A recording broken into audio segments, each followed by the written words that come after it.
आज का वीडियो बहुत ही महत्वपूर्ण है। आज के वीडियो में बात करेंगे कि धारा 34 में दाखिल खारिज रिजेक्ट हो जाने पर ज़मीन का दाखिल खारिज आप कैसे करवाएं।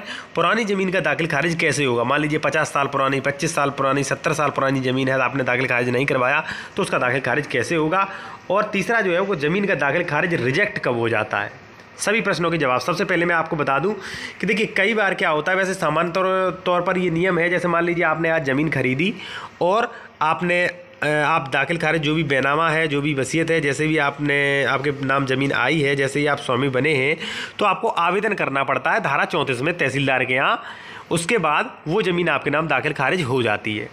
कई बार क्या होता है कि कई बार आपने मान लीजिए 10-15 साल या मान लीजिए 25 साल, 30 साल, 35 साल आपने उस ज़मीन का दाखिल खारिज नहीं कराया।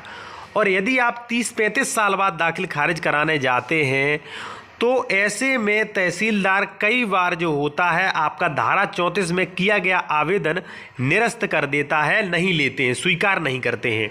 तो ऐसी कंडीशन में जो अधिक पुरानी ज़मीन हो जाती है, जब आप दाखिल खारिज नहीं कराते, लापरवाही करते हैं और बहुत बरसों पुरानी ज़मीन हो गई, तो ऐसी कंडीशन में जब आपका तहसीलदार धारा 34 में प्रार्थना पत्र खारिज कर देता है तो ऐसे में आपको धारा 229B, देखिए धारा 229B जो है UPZLRA एक्ट में थी, ठीक है। तो अब 229B को बदल के 144 कर दिया गया है, UPRC 144 कर दिया गया है। तो दोस्तों यदि मान लीजिए आपका दाखिल खारिज धारा 34 में नहीं होता है तो आपको धारा 144 में आपको दाखिल खारिज के लिए खातेदार द्वारा घोषणात्मक वाद करना पड़ेगा। देखिए धारा 144 के अकॉर्डिंग कोई व्यक्ति जो कि किसी जोत या उसके भाग चाहे अन्य रूप से या किसी अन्य व्यक्ति के साथ संयुक्त रूप से भूमिधर या आसामी होने का दावा करता है तो ऐसी जोत या उसके भाग में अपने अधिकार की घोषणा के लिए वाद ला सकता है। यानी कि आप धारा 144 जो कि 229 पहले 229 भी थी उसके अकॉर्डिंग आप घोषणात्मक वाद कर सकते हैं, ठीक है।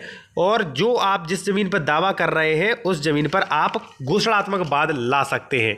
देखिए जब इस पर वाद लाएंगे किसी भूमिधर द्वारा उसकी ओर से संस्थित किया गया राज्य और ग्राम पंचायत आवश्यक रूप से पक्षकार होंगे।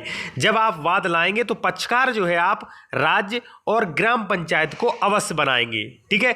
तो आप समझ गए होंगे। जैसे मान लीजिए भविष्य में आपका धारा 34 के अकॉर्डिंग तहसीलदार आवेदन निरस्त कर देता है, अधिक पुराना बैनामा है, तो आप धारा 144 UPRC की धारा 144 जो कि पहले 229B थी उसके तहत आवेदन कर सकते हैं और पुराने से पुरानी ज़मीन का आप दाखिल खारिज करवा सकते हैं। आप बेल आइकन जरूर दबा दें और कोई भी प्रश्न है तो आप कमेंट में अवश्य पूछ सकते हैं।